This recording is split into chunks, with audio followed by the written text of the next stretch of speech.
Hello, everyone. I am Gary Gatto. Welcome to P1's coverage of Round 3 of the inaugural season of the Onyx Racing League's Lotus 79 Series. As we come to you tonight from the Granite State and the Magic Mile in New Hampshire. It is at the New Hampshire Motor Speedway. As always, joining me in the booth is Luis Gonzalez Nunez. Luis, welcome back to New Hampshire. This time you were in the booth. Yeah, that's a good thing to be in the booth and not be on the track. To be honest, tough race and the dark horse. Even in the Lionheart, I think so. One time I raced in the Lionheart, it was really tough. I see the result. I started 8th and I finished 29 on the last race. The second 21 and I finished 24. So it was a kind of disaster race. These two races I did in Lionheart with the Retro Series. So yeah, let's see what happened in 150 laps here in New Hampshire. And we'll just keep the music running because we got the starting lineup up. It's our winner from last week on that fuel mileage extravaganza. David Rodriguez, your pole sitter with a speed of 140.6. Right next to him is the watchman, Mark Cohn, with a speed also 140.6. Then Fowler and Stouffer on row 2. Kirby and Hearn on row 3. Of course, remember, Richie Hearn sat on the pole here for real when the Indy Racing League visited here in 1996. Wags and Lovern on row 4. Dean Darth Maul, our points leader, and Guyon on row 5. Rigney and Hayes, row 6. Gallas and Herrick on row 7. Sarah and Kirby on row 8. Valenzuela and George on row 9. Forsyth and Lionel. It's Lionel. He's on row 10 with no speed.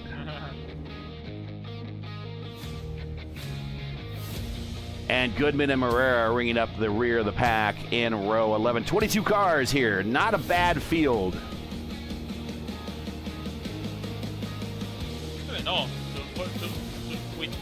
with this track, 1 mile? Just 0.06? Yeah, it's just over 1 mile. It's like a tick over 1 mile. You're right. Yeah, so good field, like you said, good field to have in this track, and especially with these cars. So it's gonna be a good race, like we had yesterday. So I hope it's gonna be a short with all of these people. You know what? With all of this experience, man, it's gonna be a good race today. And there are your points on the screen. Now they're off the screen. Getting ready to go green. This time by field under the control of the last race winner, David Rodriguez. We are green flag in the air for 150 laps at the Magic Mile.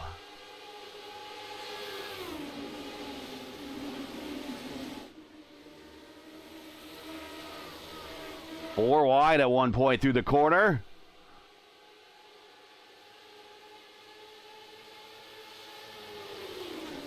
This battle between Cohn and Fowler. Callisto, you wanna do the challenge?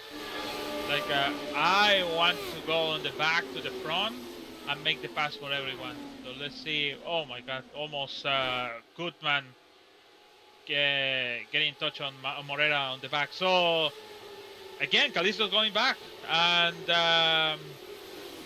interesting decision from him.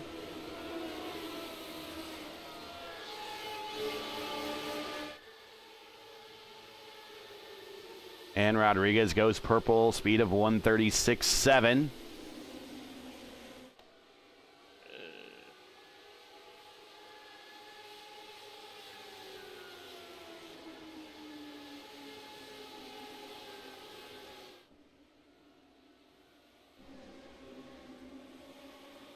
Here is Anzaldo trying to take a peek underneath Hugo Gallas. Mark Cohn purple that time, 138.4. And remember, these cars are just going to get faster and faster and faster as the fuel load burns off. And trying to play with the audio here a little bit. The car sounds are a little low, but it's okay.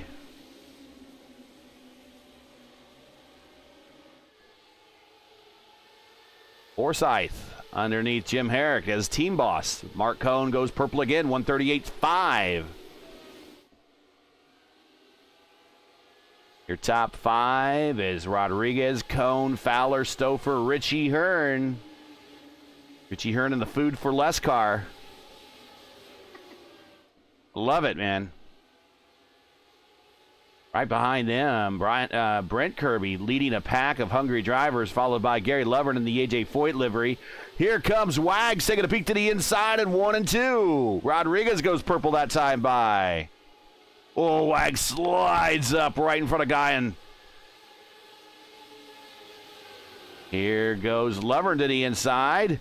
He gets a bit of a run in the middle of the corner. Keeps rolling it through. Has to roll out of it a little bit. Oh, almost puts Wags into the wall. Fowler purple lap.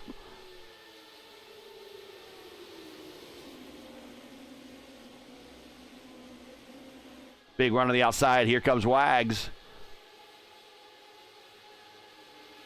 No, don't. Yep, that's better. Don't go to the wall because this car is not like an Indy car. You can at least release the car for the wall. The car is stay over there in the wall. So just careful that. Yeah, you can see the difference in speed between these cars and the Indy cars when they're here. Even the DW12s, they are not in that bottom groove through the corners. These are all in the bottom groove. Now we see them way up in the top groove here. The rule set for tonight, this is a fixed setup race. We're on a 1 mile paper clip shaped oval. IndyCar actually measures the track at 1.058 miles. Through most of the IndyCar races here was 1.058. For some reason, when 2011, when IndyCar raced here last, they measured the track at 1.025. But we're doing 150 laps tonight, and we're doing 150 iRacing miles because iRacing just considers this place a 1 mile oval. We're at 28% fuel, 1 fast repair. Pit road speed limit is 45 miles per hour. Probably looking at 2 stops again. If you enjoy P1's coverage of the Onyx Racing League Lotus 79 series and respect the stream, please do us a solid. Make sure you support us by subscribing. And while you're at it, don't forget to smash like and click the bell so you don't miss out on more future P1 iRacing broadcasts. Today's coverage is also sponsored by 4D Racewear. Check out their line of made-for-sim racing gloves, shoes, and apparel. Visit them today at 4dracewear.com or click on the link in the stream description.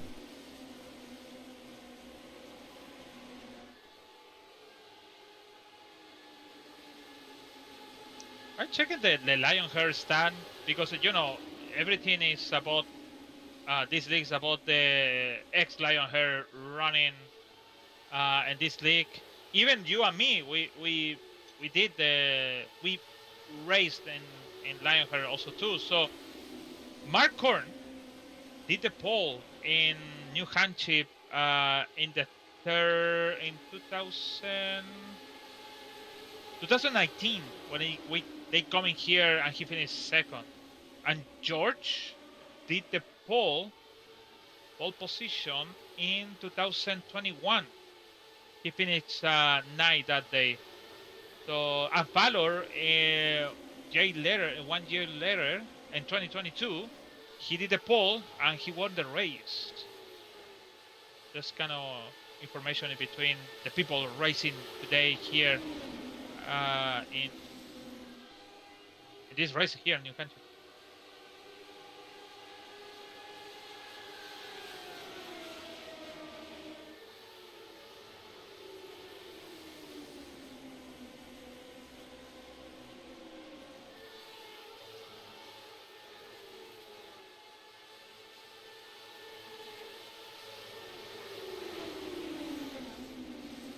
Oh, to the inside. That is a Syrah on Lovern.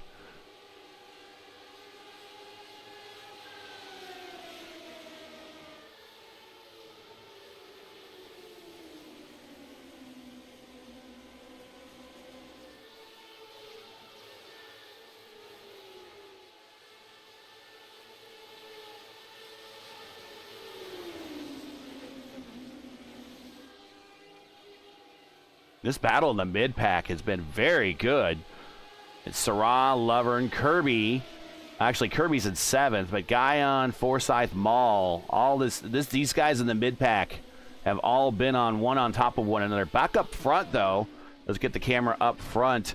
There is your leader, David Rodriguez. He's now out by a half second over Mark Cohn. And then right behind Cohn is Fowler. So you talked about this before. Cohn and Fowler both with good pace here in the previous history in the Lionheart Series. So they are right now keeping pace. We are now caution-free, 17 laps into this race out of 150. Then we got Stouffer and Hearn, and they broke it away a little bit. Matty Wagner broke away from that group. He's now going to try to catch that top 5 while Brent Kirby, whoa, Sarah tries to sling it in there. The place, I think David want to make the pass now because Wagner is by himself in 6th, and then is separate. Richie Herron on 5th over there, so he need to make the pass and stay away from Kirby now, especially with this group.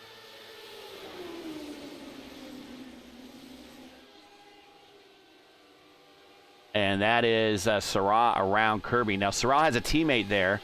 That is Guyon, and he is trying to catch up to him. Here's Justin Kirby to the inside of our points leader, Dean Darth Maul. But Maul's going to get a run.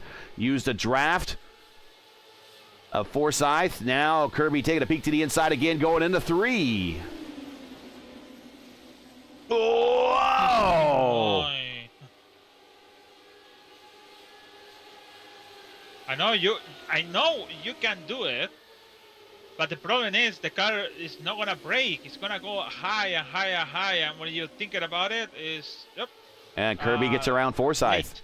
Now here goes Darth Maul to the inside.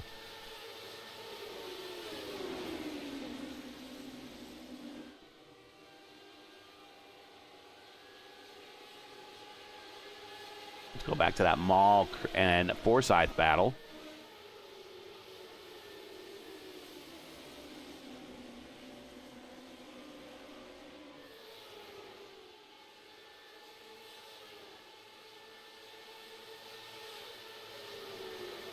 And we're checking the status of Lionel Callisto. There he is. He is now up to 17th spot, looking to the inside of George Anzaldo. Callisto up 3 spots right now. Your biggest gainer is Forsyth, up 7, and Sarah up 8.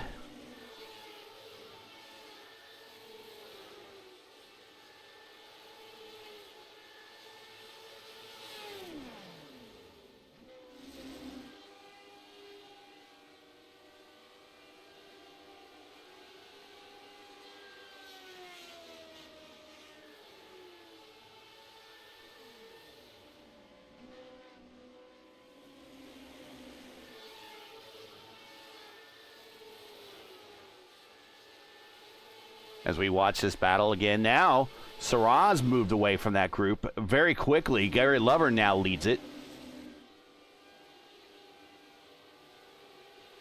So, let me see the leader doing. So the top 3, they do it 0.4, 26.4 included Fowler, and then it's coming the 26.5, but Wagner is that to do it 0.4 with David Sorrell. So I can tell you, both of them now Wagner is going to 0.3. So put the bracket in 0.3. David Sorrell, interesting. I don't know if he's trying to save a fuel, but he used the clutch in the middle of the corner. Oh. Yeah.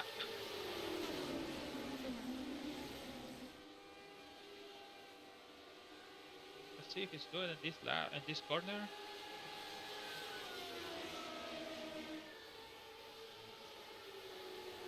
Huh. So basically, with that, he can keep rolling the car without lose the speed. Well, he loses speed, but not really with the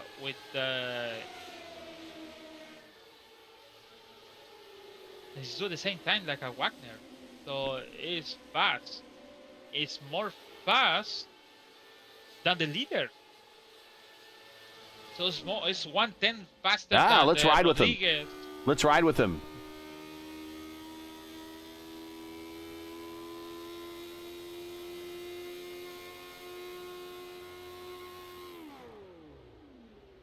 Yeah, he's halfway through the corner and just lets it roll.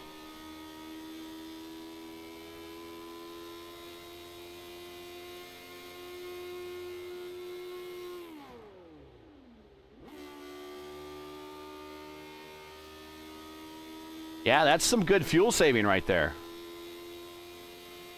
I saw it. Wags, purple. I saw it in NASCAR, or I watched it in NASCAR, but I never watched it in the Lotus. Why is it NASCAR? Because they have a clutch, all the stuff, clutch with pedal. So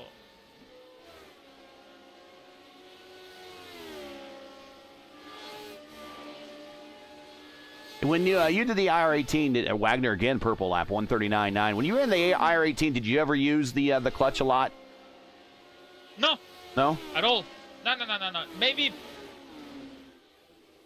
in that time, just no. I don't have any chance to use the clutch because I used my G29 at that time. So I don't have a button with or something to make the clutch. So it's like I don't use it. I think it's unnecessary. Now because I have this the Formula. You got that extra paddle for the extra clutch on the paddle? Yeah. So that can use for saving fuel, but it's like no, because now with all of this switch stuff they put iRacing, it works and everything. But makes sense a little bit about the Devisora.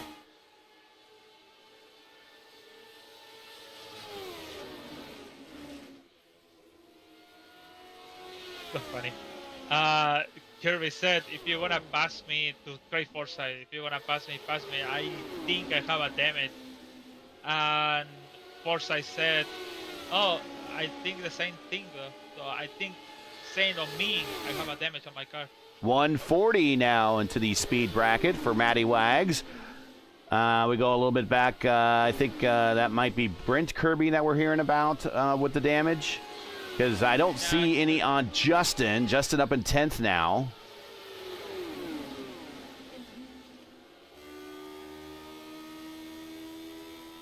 Rignick's gonna come a pit now.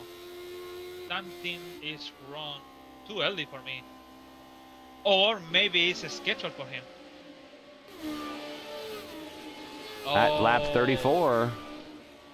Luis Hayes apologized about the incident with Rickney, so I have to look for where. Rodriguez goes purple. Remember, the longer they run, the faster they go, the lighter the tanks, the better the tires become. That's kind of the opposite of real IndyCar racing. These tires are like hockey pucks.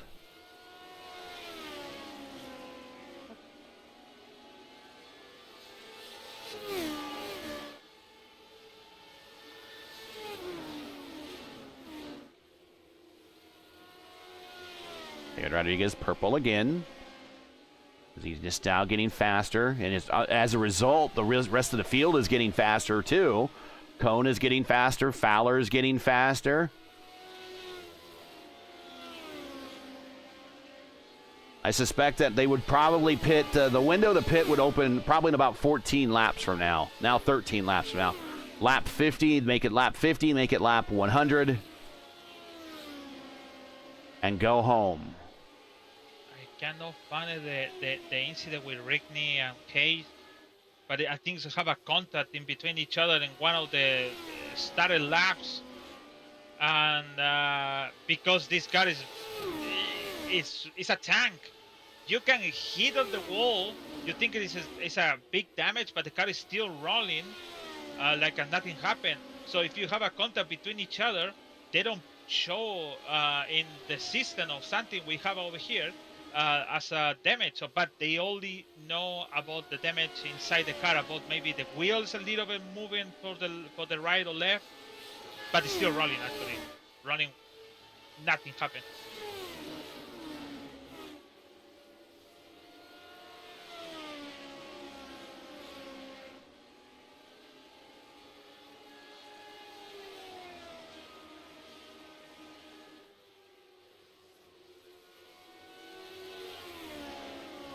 Closest battle on the racetrack, going back to Darth Maul and Kirby.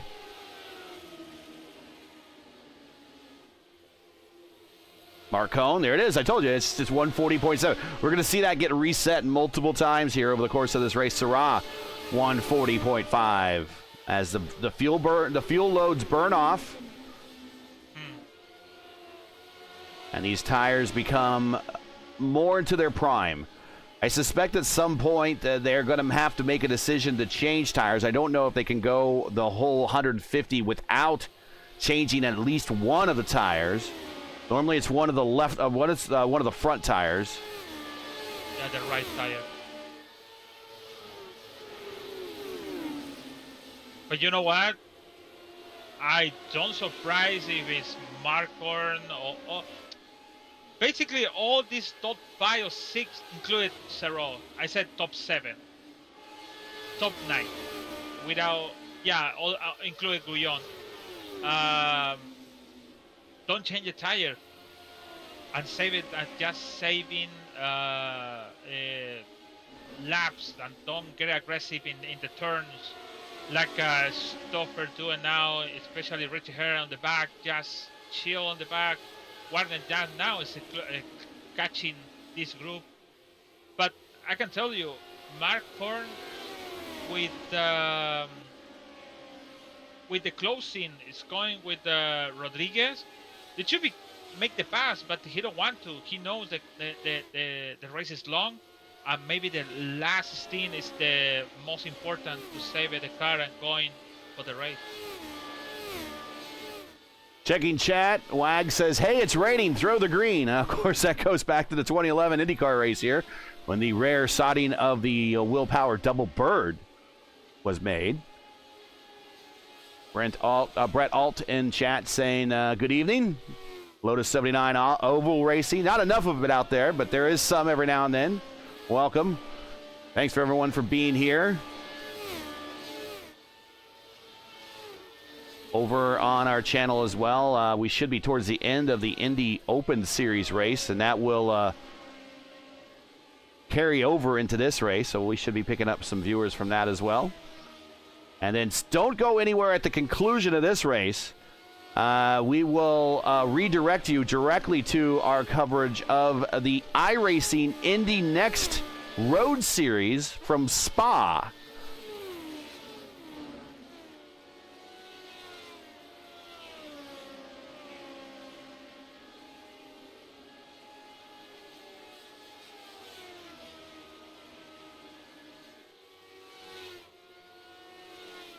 And we'll get to your closest battle on the racetrack. Back here, Kirby, Guyon, Maul, Lovern leading the pack. And right in front of them, that is Rigney, who came out of pit road.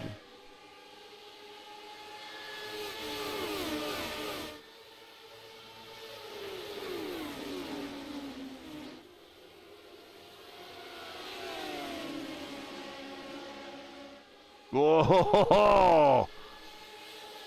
Kirby, Guyon. Lovern goes high. Here comes Kirby. Whoa, okay, all right. Oh, there was almost contact. I thought we were going to have contact off the corner.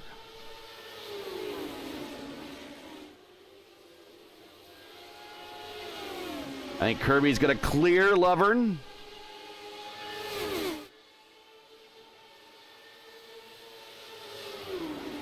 This is the car, just didn't like it because it's just turning, put the gear and release.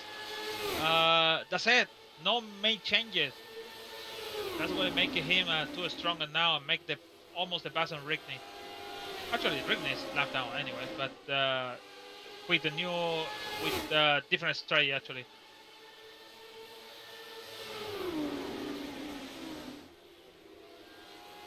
Rodriguez, purple lap. We're now in the 141 bracket. Whoa! Rigney getting a little close to Kirby.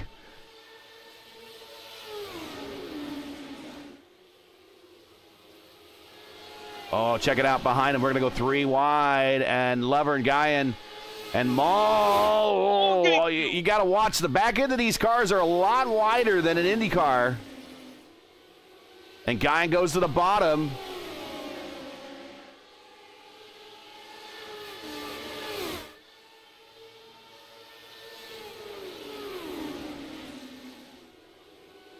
Sorry.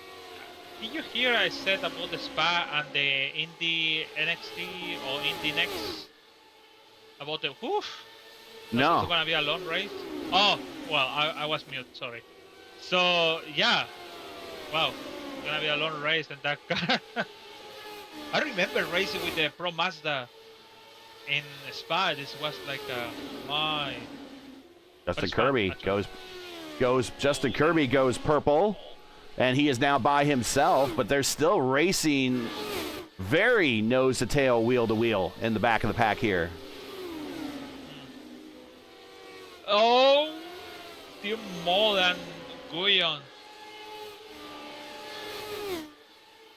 I think it's because the car is too wide. I think the neck code is not affected too much here.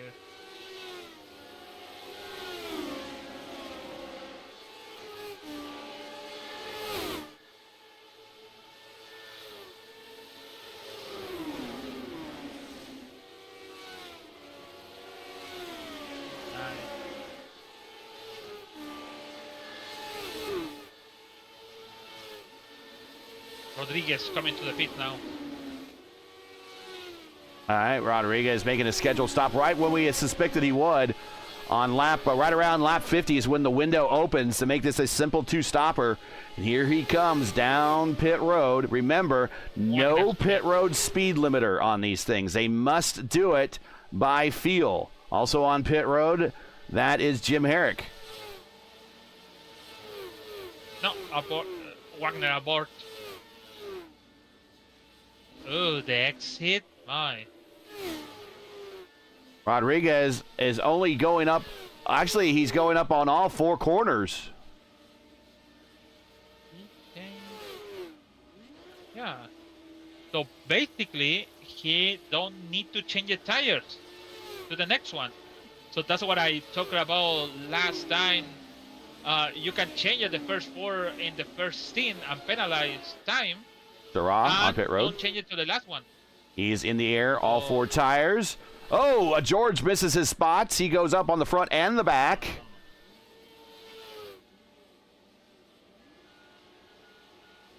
Fowler on pit road. Wags on pit road. We also have that is Stouffer on pit road. Off of the pit road now. Green flag pit stops underway here. Mark Cohn on pit road. Richie Hearn on pit road. Justin Kirby on pit road. Everybody else on pit road except Dean Mall. He's going to stay out. Yeah, everybody. Oh, Justin Kirby penalized. For sure, they have a penalty. I don't see a black flag for him. Oh, do you see how they enter to the pit? He got really lucky. But it's like, oh, no. Let's see. Maybe you're right. They don't have nothing. Mall on pit road. Craig Forsyth now on pit road. Hugo Galla's coming to pit road. So that's going to turn the lead over to Mark Cohn, who's coming off of pit road right now. And he's going to beat Fowler out, and he will be the leader. Rodriguez falls back to 3rd. That's the penalize I told you. Yeah, Brendan Kirby have a penalty. Sorry. Brent Kirby? Brent Kirby. Yes, I said Justin is not Justin. It's I don't see a black flag for him in the game, but okay. But it's 43 seconds, 45 seconds holding still over there. because he crossed the cone and one of the wheels he crossed the cone for outside. Ah, and not for okay. inside. So he just missing the brake when he entered, and he just very entered. He almost have a contact in the wall. Fowler gets around Cone to pick up the lead, but now they got Dan. Actually, Fowler has teammates in front of him that can help him out here.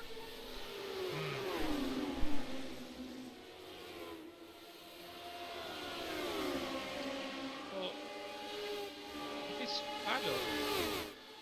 The lead. Oh, he changed the tire too. So what about Ford? Yeah, all of them change the tire. If you're just joining us, you're watching P1's coverage of round. Actually, if you're just joining us, you're watching P1's coverage of the Onyx Racing League Lotus 79 Series coming to you from New Hampshire. We have now completed 61 of 150 laps. If you're enjoying today's P1 coverage, tonight's race, would like to do us a favor, smash that like button, subscribe to the channel, ring the bell for future iRacing content, including Season 4 of the 2025 IndyCar Oval Series as the teams and drivers go to Texas Motor Speedway tomorrow night. Coverage starts at 8:15 p.m. right here on P1.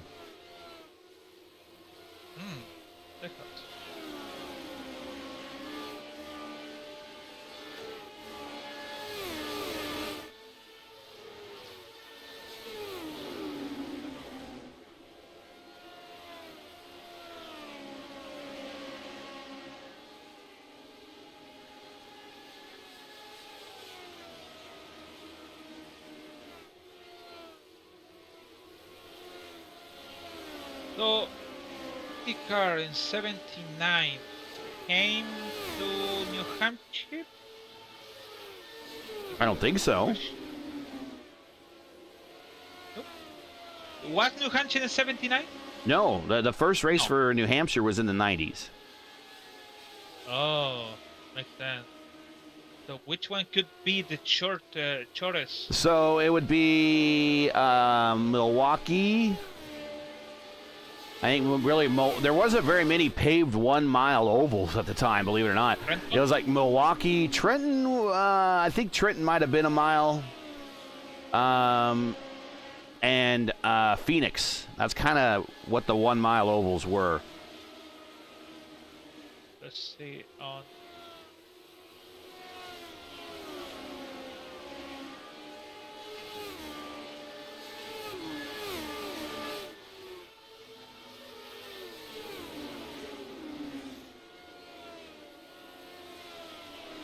Meanwhile, up front, after 66 laps, it's Fowler, Cone, Rodriguez, Stouffer, and Hearn. The top 5 is pretty much the same, just a slightly different order.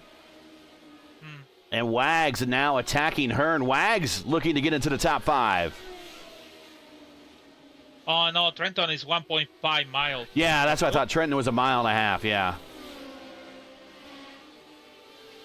So And I think the only 1 mile were Phoenix and Milwaukee. There was talk of building what was called the West Virginia Motor Speedway, which would have been basically a 1 mile copy of Milwaukee. But they never ended up building that. And there's some other failed built track bids that people were looking to build at the time, because that was in the 70s really was kind of the peak of popularity with IndyCar in terms of it being so much bigger and better than NASCAR. NASCAR was still very much a regional sport, whereas when promoters had a track, they wanted the Indy cars to come to their track because that was where the Indy 500 winner, that's the race everyone heard about. So in the 70s is kind of really the peak of that. But I don't really remember very many 1 mile ovals as Richie Hearn blinks out but comes back. yeah, they're racing in Phoenix 2 times. The first race and the last one. Yeah, they would Both typically youngsters- race on the schedules in CART, or not CART, but USAC in the 70s. They would typically race at each track twice with the exception of Indianapolis. Indianapolis would always be one, but they would race in Milwaukee twice, Phoenix twice, Michigan twice, Texas World Speedway multiple times, even Ontario, and I only think they raced at Pocono, though, 1 time a year, too.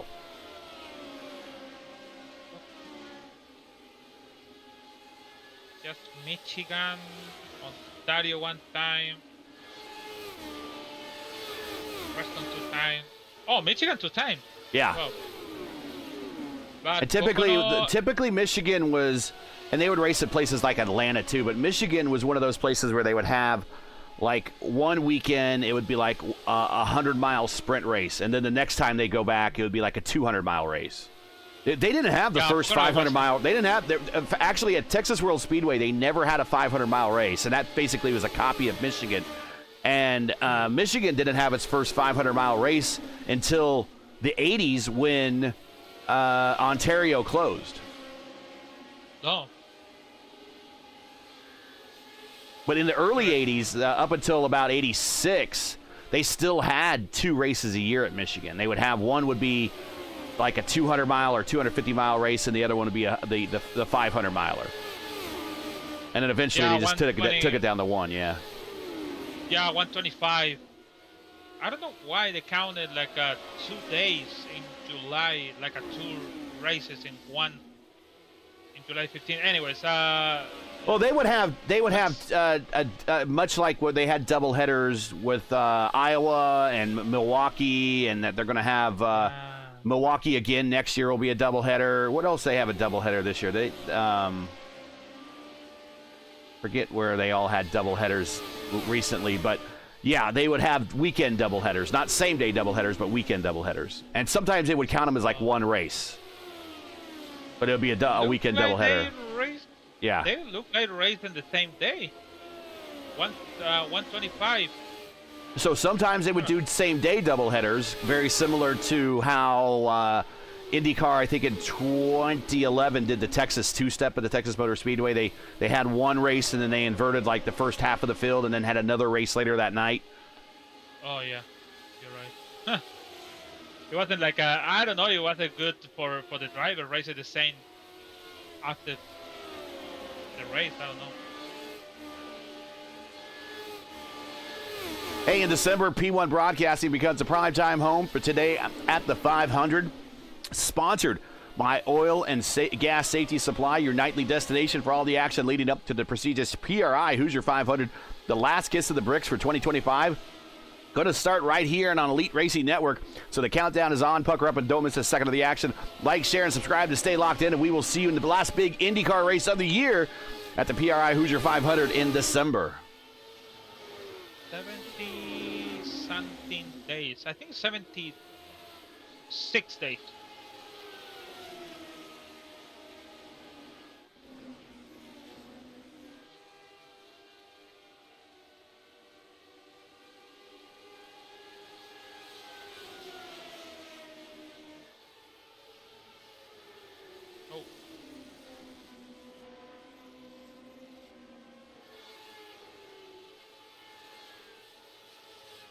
And watching this battle, this is Rigney and Cristobal Valenzuela. And that's Goodman, actually, involved there as well. Rigney, Goodman, Valenzuela.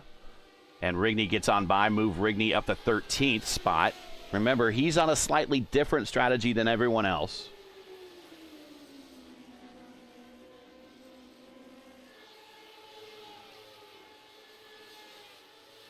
What is Calisto? Oh, it's a 9. Wow. I'm thinking about him now. So 11 spot now in the 12 seconds behind of the leader.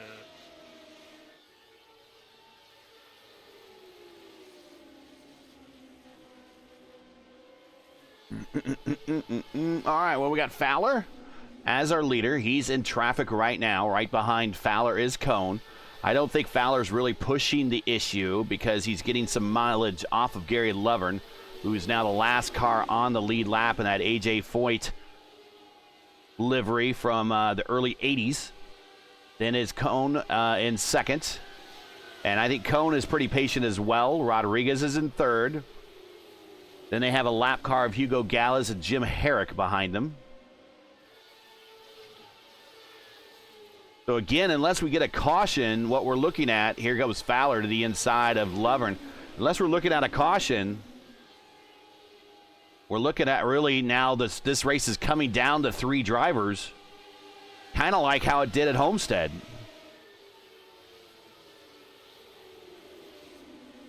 Yeah. I don't. If you're Rodriguez or Korn, I prefer Con.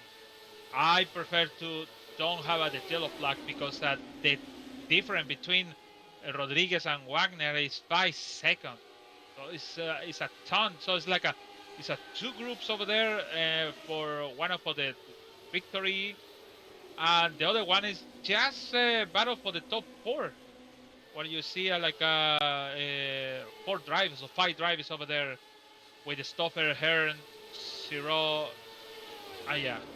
And then it's another Justin Kirby by himself with him more than 3 more drivers, 4 more drivers in there for the top 10. Now it's Callisto about collecting the turn 2 wall, and that's going to allow Guyon to take a peek to the inside and get the position for now, and he does. He slams the door. Move Guyon now up to the 10th spot. Dean Darth Maul in 9th. 84 of 150. We're past the halfway point. We are caution-free to this point. Knocking on wood.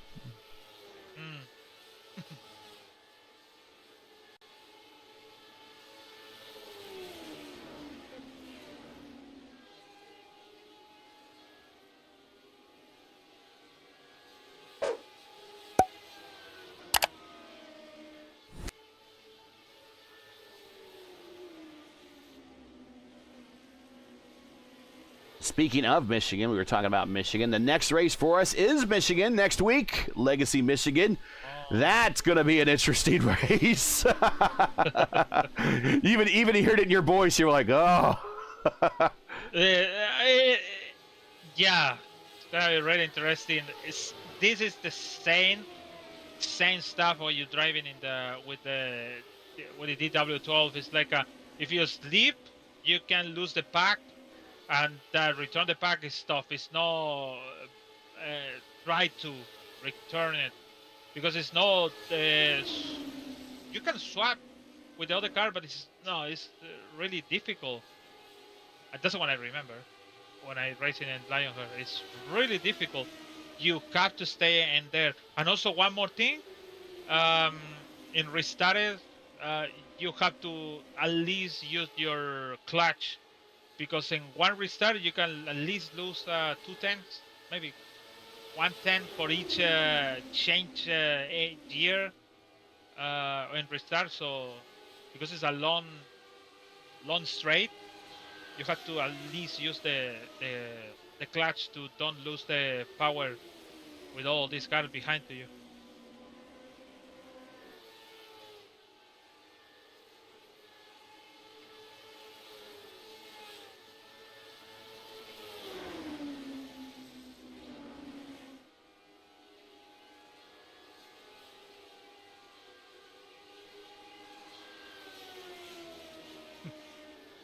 Watching a battle here between Rigney and Forsyth. We're at lap 89 of 150. Thanks for joining us, everybody.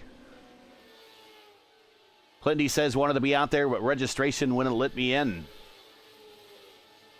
Oh yeah, it's didn't. That's why he put the picture in the Discord. You can see there's no loading. I don't know why. Yeah, iRacing maybe having problems tonight. Maybe he resisted in. Don't know. Oh, recibe más black Callisto. Callisto, meatball flag right now for Callisto. He might have damage. In fact, he might be crabbing a little bit. I think. Let me hear. Maybe he forgot to clutch. Look at that right front tire.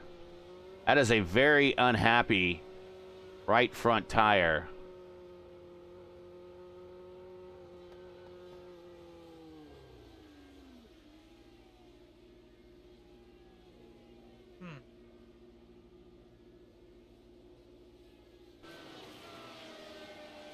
All right, so we're getting really close to second round of pit stops. We're at 35 laps of the current stint for Fowler.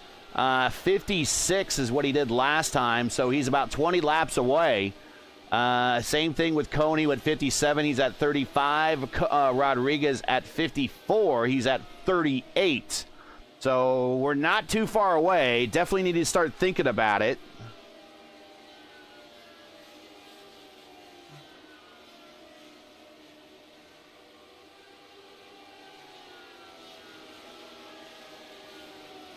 basically he have a puncher. I don't see any mistake when you have this sequential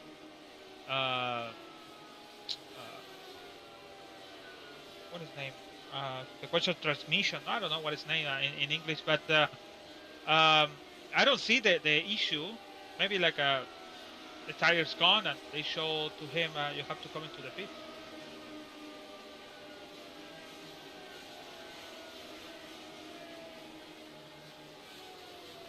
It is Fowler, Cone, Rodriguez, Wagner, Stouffer. That has really remained unchanged here over the last course, of course, the last couple of circuits around this place. A little bit further back, there's Herrick, not too far behind Lever, and that is for position. In fact, Hugo Gallas, that is all three for position.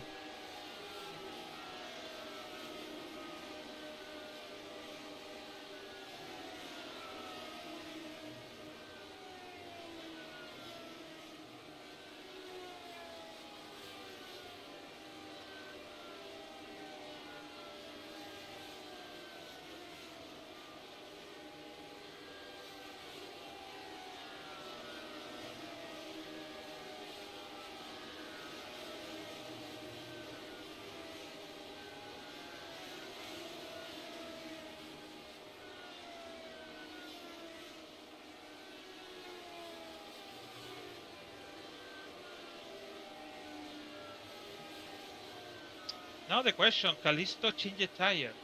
If it's done, makes sense. So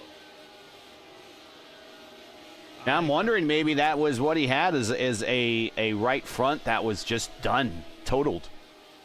It did not look good shape. It did not look in good shape at all.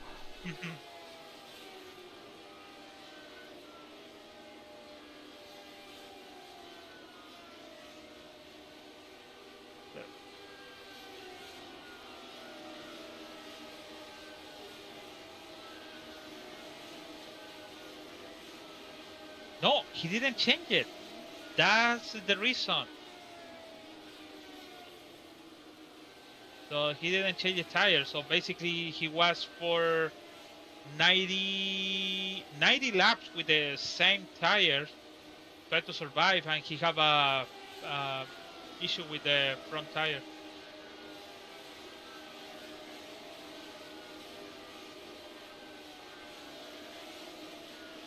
And he has the leader right behind him. This is Chris Fowler right here.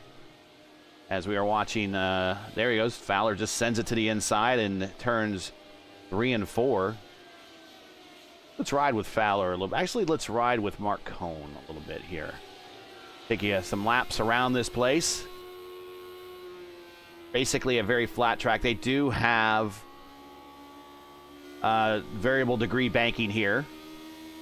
Now, it used to be, and it still is a little bit, if it looks like it's going downhill a little bit into turns 3 and 4, that is true. That is still part of the profile of the racetrack. It looks like it does go down. There's a little bit of an elevation change there. It's not like an elevation change like at North Wilkesboro or anything like that, but it is a slight elevation change. And those seams, now, when you're driving IndyCar, Lewis, those seams that you see in the turns between the lanes, those are kind of what catches the Indy cars off a little bit. Here doesn't seem to be a problem with the Lotus 79s. Yeah, because you go slow, the car is like look like flat. You don't feel that that thing. For example, in turn 1, if you're going too close to the first line, you can feel like a little bit changing the banking in between the second and third.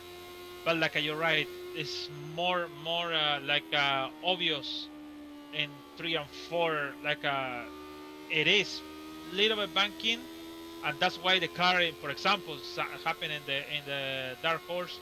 That's why the car is going in rails in that time, and that it's like the car is going sticking in the floor in 3 and 4. But then 1 and 2 is like no.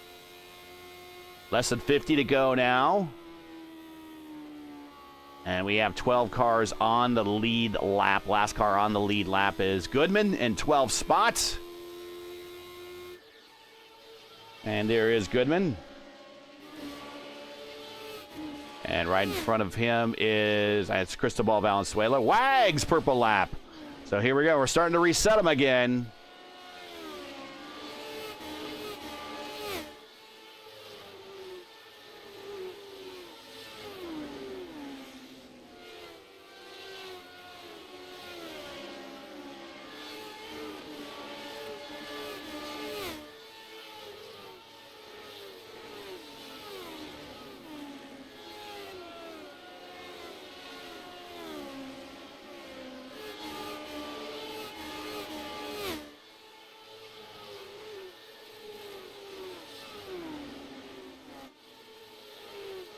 Whole host of cars here.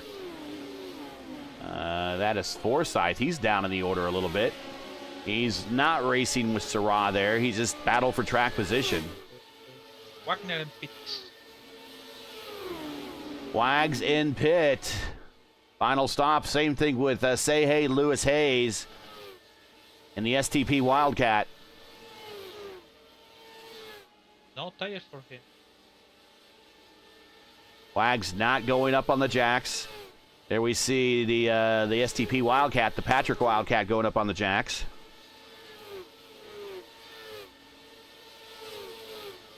Just waiting for the fuel, waiting for the fuel.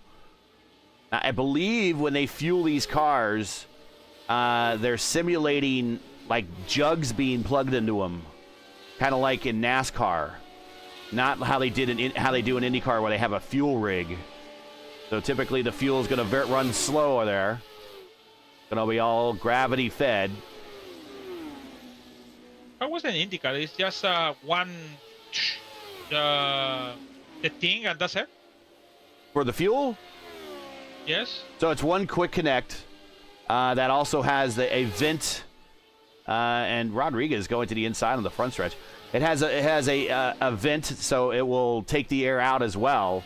But it's all done by gravity. So whatever the weight of the fuel is from the tank, that's what pushes the fuel down through the hose, and that's how it gets into the car. So everything has to be done through gravity and suction. But natural suction. You can't add a vacuum pump there or anything like that.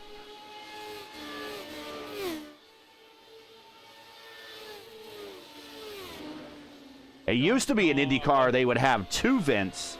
They would have the side vent, which where the fuel went in, actually a top vent, where the fuel, well, let's put it this way. The fuel would go on the side. There was a top vent that actually that's where the air would escape, and they would hook up for both things there.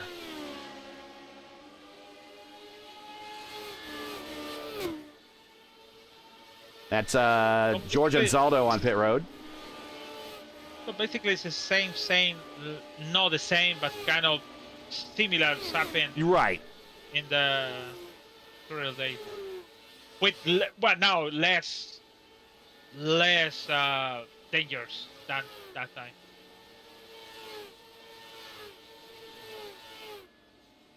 And looking at Herrick's car, his left front is in deep, right front is in deep shape there. Look at that.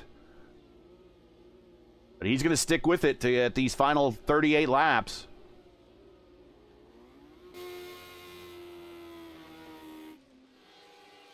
So the leader now is Mark Cohn as Fowler came to pit road.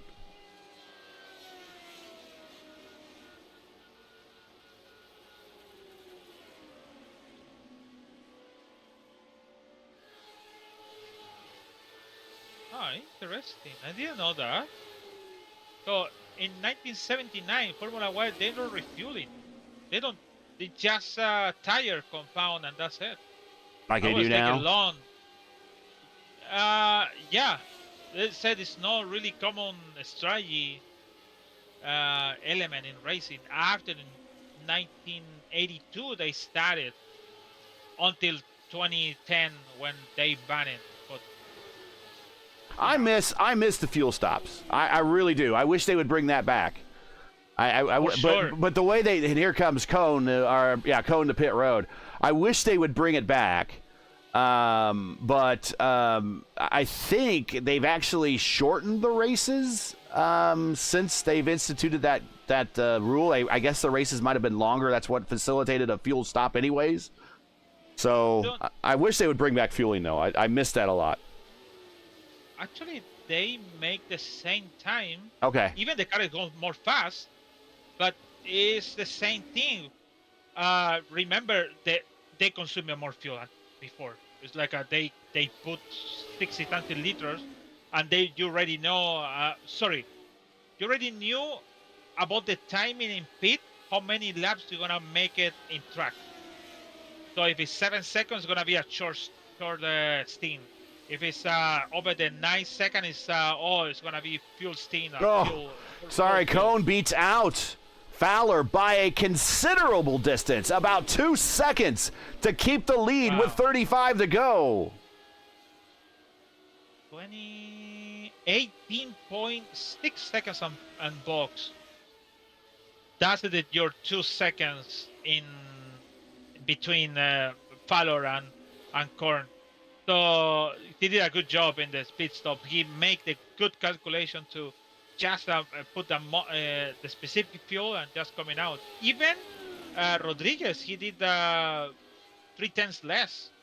But I think so Fowler put a little bit too much.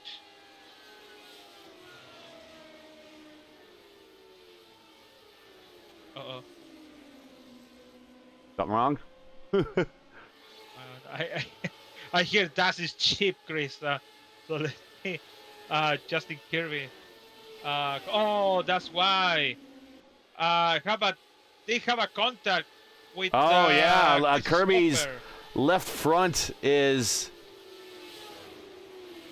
damaged. Left front wing is damaged. Oh no, not the left front. The entire left side of the car is damaged. Yeah. So I don't think. Sorry, I have to say this, but I don't think it's hip. It's just I want to keep in my position. My position is that if I want to go to the second line like a stopper did. Here it is. Here it is. It can stay. Oh. Yeah, just a little net code. Just a little net code. Yeah. Yeah, you're right. Actually, it's net code too. But I think Justin thought Stoffer is ready. Jim Herrick with the meatball. Line. I'll let you know why. And that's why I have a contact, but very, very dirty contact with Kirby by net code. And Herrick about tires. That's why the memo flag. Okay, yeah, his tire, we saw that in the replay when he was on pit road, or just we switched to his in-car. His right front was down to the cord, so he's getting the call to pit road right now. Look like raining tires now.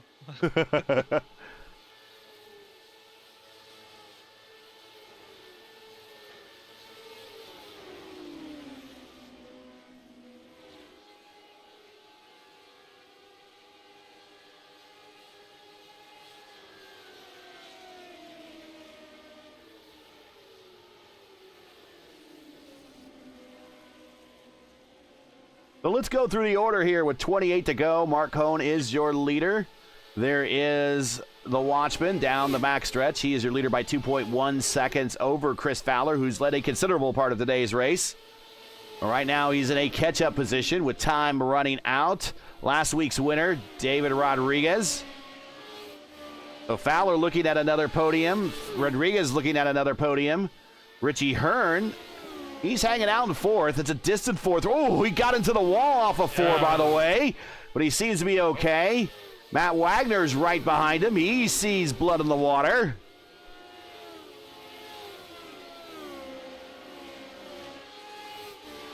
Stouffer is also part of that group. He's in sixth. Sarah in seventh. Dean Mall, he's well behind that group now, but he's in eighth. He is your points leader.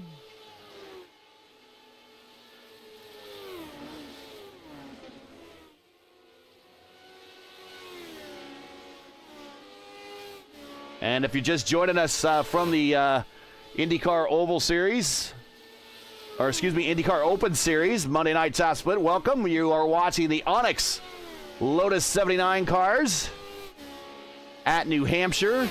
This is round 3 of 10 of the Onyx Racing League Lotus 79 Series coming to you from New Hampshire, where currently Mark Cohn, the Watchman, leads with about 25 laps to go. Make sure to smash that like button, subscribe to the channel so you don't miss out on the next race. The next race for us here in the Onyx Racing League is next week as the drivers tackle their first super speedway of the season at Legacy, Michigan International Speedway. Coverage starts at 9:05 Eastern Time, just like the old Superstation. You might not know what I'm talking about that with the old TBS Superstation.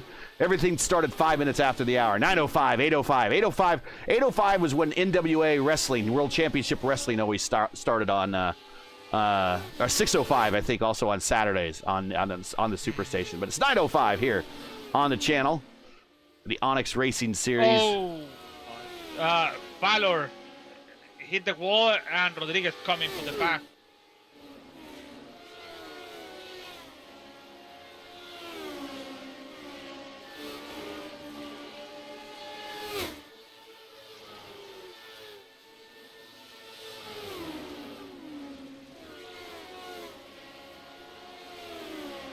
Can you make the pass? Can you make the pass? Yes. You already make the pass in turn 3 and 4. Oh my. That's really close to have a contact. I think Valor, the tires, I don't know if it's gone, but it's like a thing he needs to survive, because if we count like that, it could be have a problem with the tires in the last 10 or 5 laps to go. So better if we keep it chill or cool down the tires and don't put too much effort to keep getting close of Rodriguez.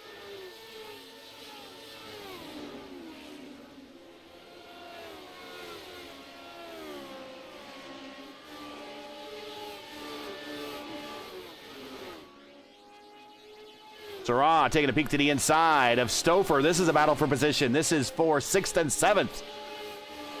And they have lap traffic in front of them that's giving them dirty air. And dirty air is still a thing with these cars. Not as bad with the downforce of these cars and the speed. They're able to manage it a little bit better.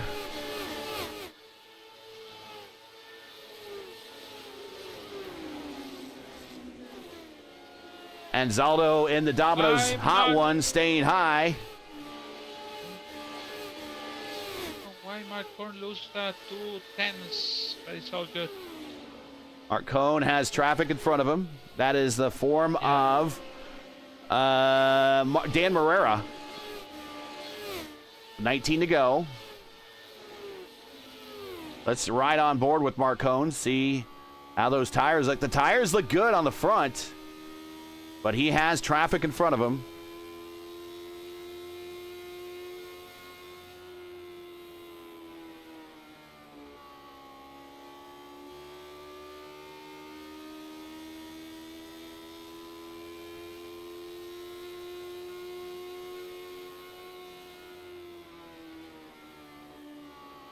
Ooh, 26.2 Rodriguez versus 26.3 on Mark. Yeah, it's now 1.8 seconds. 1.8 seconds.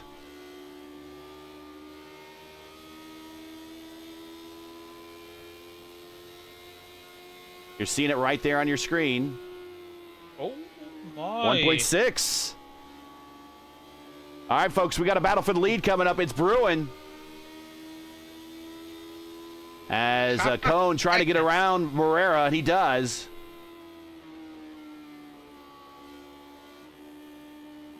We'll ride with Rodriguez. Go ahead. Go ahead. I think Rodriguez found a way. Don't know. Maybe he used a brake. Yeah. So, I guessing he just threw the car, dive-bombed the car into the corner, and used the brake to slow down the car. You see that? Yeah, we're riding with him right now. It is, well, with 15 to go, he can going for the race. He's going, he dive on the car in the second line and just use the touch of brake to slow down the car and just have a better traction in the car.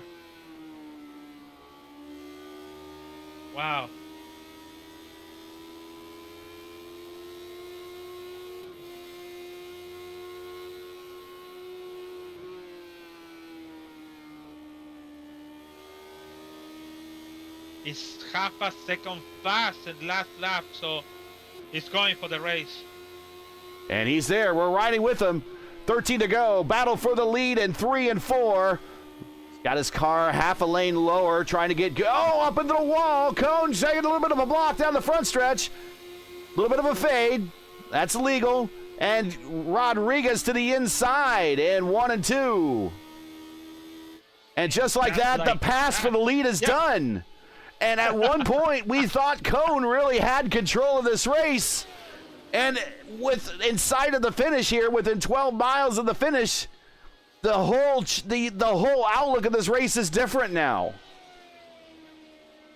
Yeah, so I think he did a good job to save the tires, keep the tires in cool, and just pretended to be slow, but nope. The guy just saved the tires, did a good job, and now he made the pass. It's 1 second slow Mark in passable line.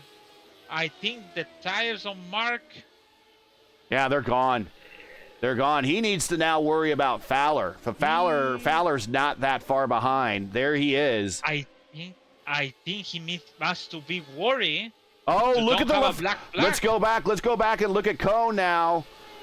Look at that right front. Wow. That right front is spent. Just be careful. Don't have a black flag because they have to serve it. We are 9 to. Well, if he get gets the meatball flag inside of 5 laps, he doesn't necessarily have to answer it, but he is. Let's ride back with Chris Fowler. Chris is there. Chris is really going to catch him. Look at that. The tires of Fowler is pretty good. Pretty good. Meanwhile, up front is Rodriguez pulling away by 2.3 seconds, looking to go back-to-back here in the series. A win at Watkins Glen, and now a win, possibly looking at his future, a win at New Hampshire. And at the same time, he's kind of beating the same guys as he did in the other race. Here's Fowler to the inside, going into 1 and 2. And I think that Cone just needs to let him go. I don't think Sarah's going to catch him, though. Yeah, I think for Mark, it's just keep the car in the track. Don't force too much. You have 7 to go. You don't want to hear that. No. I came really fast on the back. My God. And now he has lap traffic behind him. He just might want to let him go. Yeah, he should be announced something about something, but he don't want to. This is just lap traffic right here. This is Forsyth and Morera. They kind of split them right now. Morera in 16th, Forsyth in 11th. And really, this is the window that Cone needs to get to. One more lap for sure, he's good to go, regardless if he gets the flag or not. But up front, Rodriguez now 2.8 seconds over Fowler. So we have 5 to go. David Serrault is 3.2 seconds. Last lap he did, let me see, now it's 26.1, and Mark Korn 27.6. So he can come in and take the 3rd place in the last lap. Yeah, let's. Mark Korn have a black flag. He's just going to try to finish the race at this point. Here's Sarah. We're going to ride with Sarah, and Cone is this car right here. Right there. Sarah, purple lap of 141.7.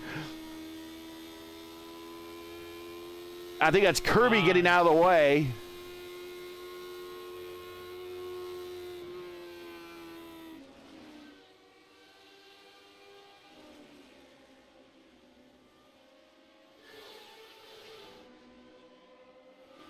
And here's a battle for the position, right into 1 and 2. And Sarah now on to the bottom step. Can Wagner now catch? I don't know. There's not enough time left. No, why they do it the same time like Mark Corn do it now? They do it the same times. And white flag. White flag in the air. Rodriguez looking for 2 wins in a row and to also probably become our points leader into 3 and 4 for the final time. And the Road King becomes the Oval King off of corner number 4. David Rodriguez with the dub on a caution-free race at New Hampshire. Good race like yesterday, but it was a good race. To be honest, in between the race was like, it's okay. But you know what? This kind of car, and the end of the end, make like a kind of interesting. Everything happen. And Goodman. Oh, with the purple lap at the end for Goodman. Nice one.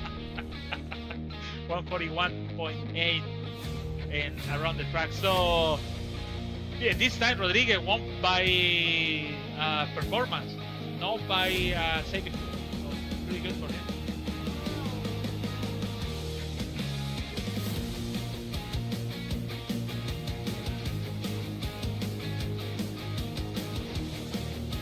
Here are your results. Rodriguez with the win. Chris Fowler in second. Much like last week, David Serra with the podium in third. Cohn in fourth. Struggling to the end there with that bad tire. Wags in fifth. Guy and Goodman, Stouffer, Hurd, and Mall, your top 10. And then Craig Forsyth, Justin Kirby, Gary Lovern, George Anzaldo, Dan Barrera, your top 15. Hugo Gallas, Lionel Callisto, Valenzuela, Rigney, Kirby, your top 20. And Herrick and Lewis Hayes, the remaining 2 cars in the 22-car field here today at New Hampshire Motor Speedway. In 1 hour and 7 minutes, that was the race. And Michael Goodman with 14th spot from 21. The 7th, yeah. I cannot give it to David Serra. Because he's on the podium. Yeah, for sure. Richie Hearn also finished with the meatball flag as well.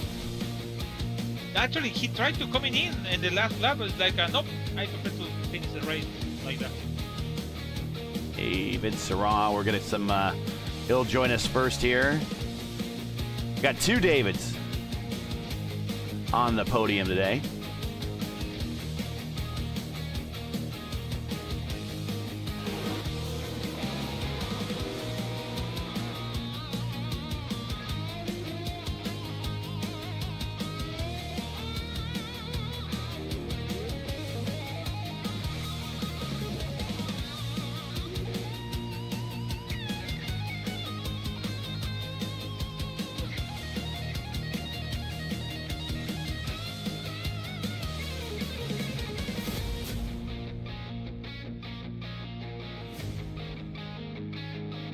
All right.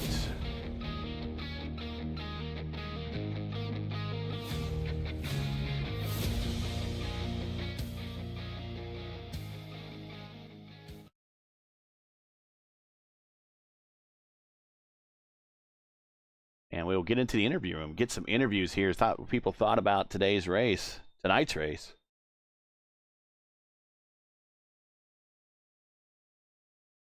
And here is David Serra joining us in the booth. Congratulations, Dave. P3. You had the race for it there at the end to catch up to Cohn that was on a bit of a bad tire, just kind of nursing that car around. And you kind of showed some patience and got the P3 and a good run for you on a caution-free race. How tired are you, or was it pretty easy? Oh, yeah, it was a tough race, but it was a lot of fun. Probably my best oval race in my life. I'm so happy to finish in the podium. After about 15 or 20 laps, I was already up in the top 10. I was already happy, but the strategy was perfect. Pace was good. With a better qualification, maybe I would have a shot for the win. But anyway, third place, I'm very happy. Talk about the pit strategy for you. You obviously had to change tires at one point. What stop did you decide to do that on, and when did you decide to do that? Was that pretty early in practice, or just get that tire change out of the way early? We figured out that it was very hard to do a double stint with the same tire. So me and my teammate Alex Guillon, we decided to change the right front tire at the first pit stop and go up from there, go to the end. And I think it was the best strategy. Well, congratulations on the run. Sounds like you're a very happy driver today, getting that best oval performance that you said that you've ever done. So shout outs, any friends, family, sponsors, anyone you want to say hi to before we let you go? Yeah, just thanks to the guys who were putting all this together to make a small season with all those guys. It's so fun to race with those guys, and you guys, you are doing a great job. Also, the team and Alex Guillon, my teammate, our sponsors, Signé Sirois and Mielerie Alex. Well, congratulations on the P3. We'll see you in a week when we go to the big oval in Michigan where anything can happen. So we'll see you there. See you there. Thank you. David Syrah, very happy David Syrah. And here is, we'll bring up Chris Fowler. And here is Chris Fowler joining us in the booth. Chris, 2 weeks in a row on the podium in second spot 2 weeks in a row. At some point, you got to wonder when that win's coming. We think it is soon, but not today. But talk about your race, coming home in a P2 and getting past Cone and getting back on that podium there towards the end worked out very well in your favor. Yeah, it was great. First off, thanks Jim Herrick at 4D Racewear, the 65 Fibrosis Foundation, and DonateLife.net. Yeah, it was a great race. It was really tough. Those track conditions was just super hot. Got the lead on that. Able to save enough fuel on that first pit stop. Got a little bit of a lead. Got to lead some laps, and then I knew I was going to lose it again on that second pit stop.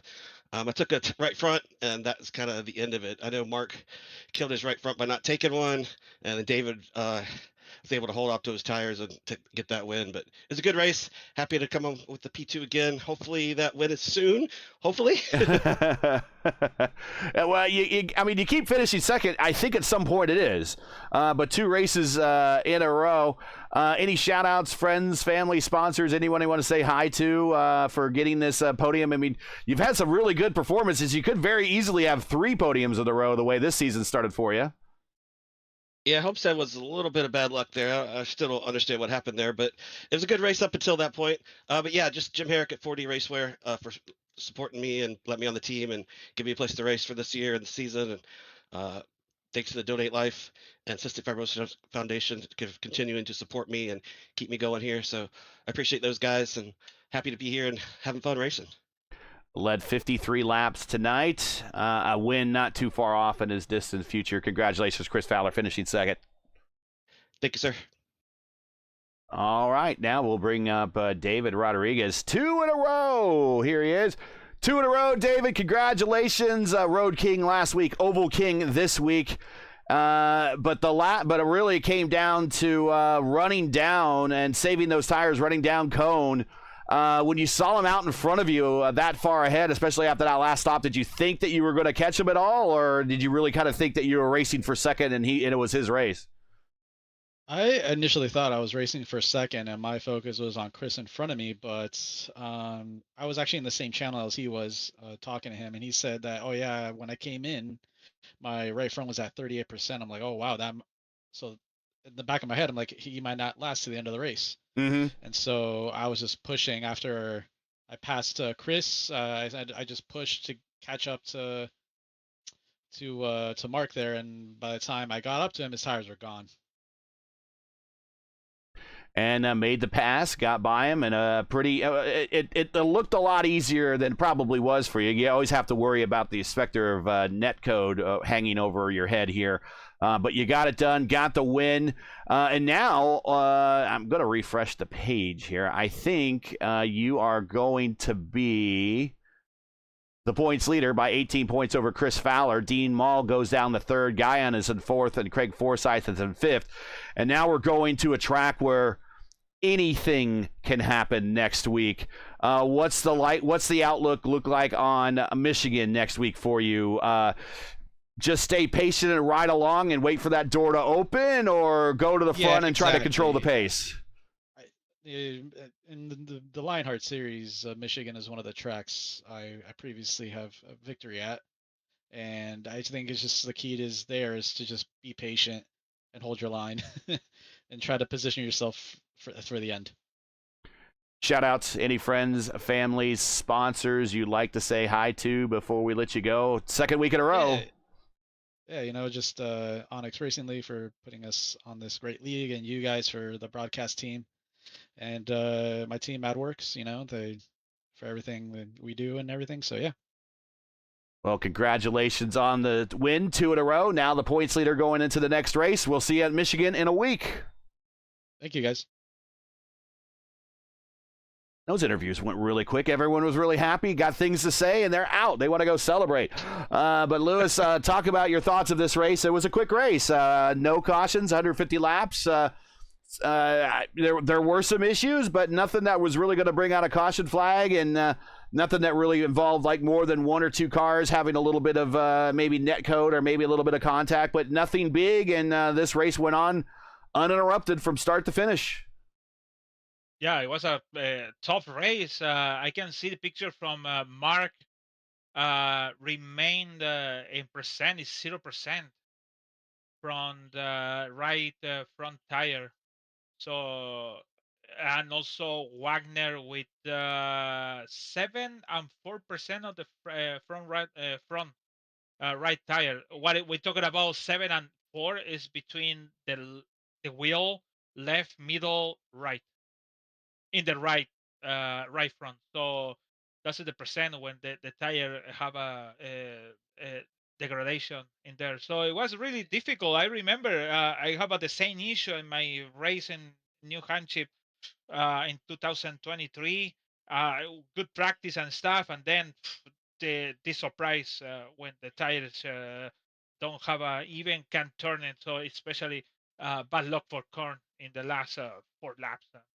5 laps to go. So, like David Rodriguez said, Michigan, you said too, it's open for everyone.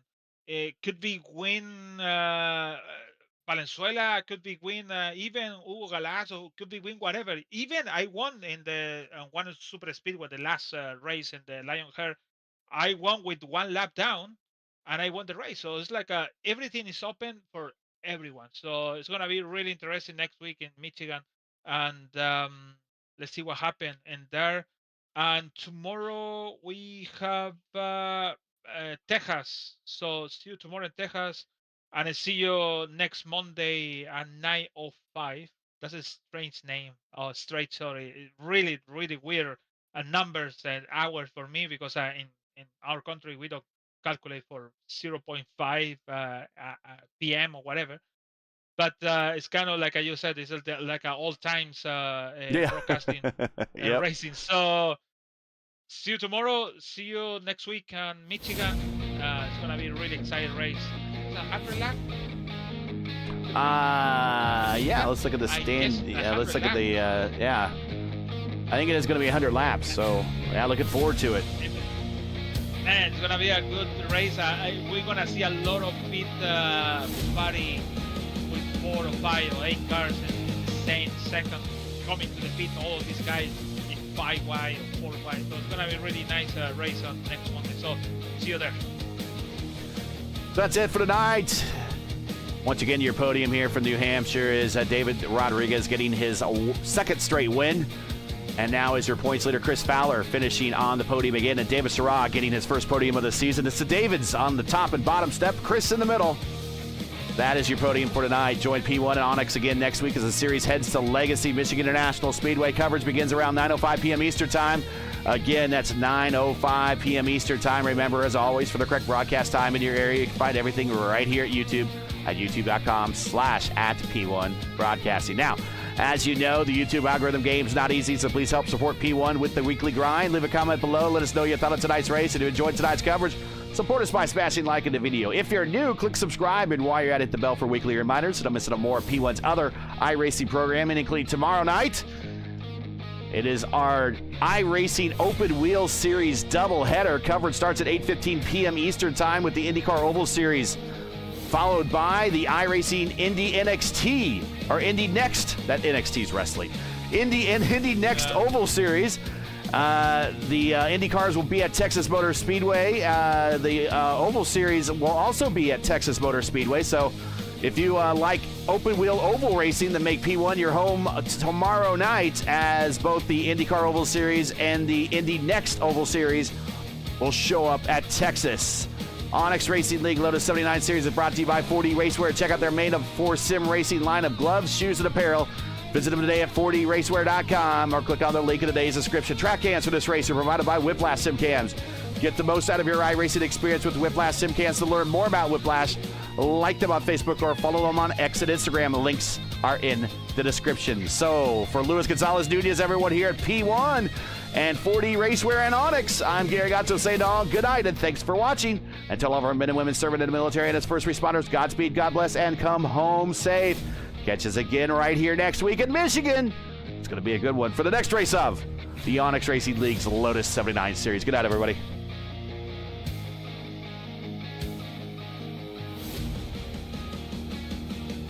And also, don't go anywhere. We're going to send you right to the Indy NXT action at Spa.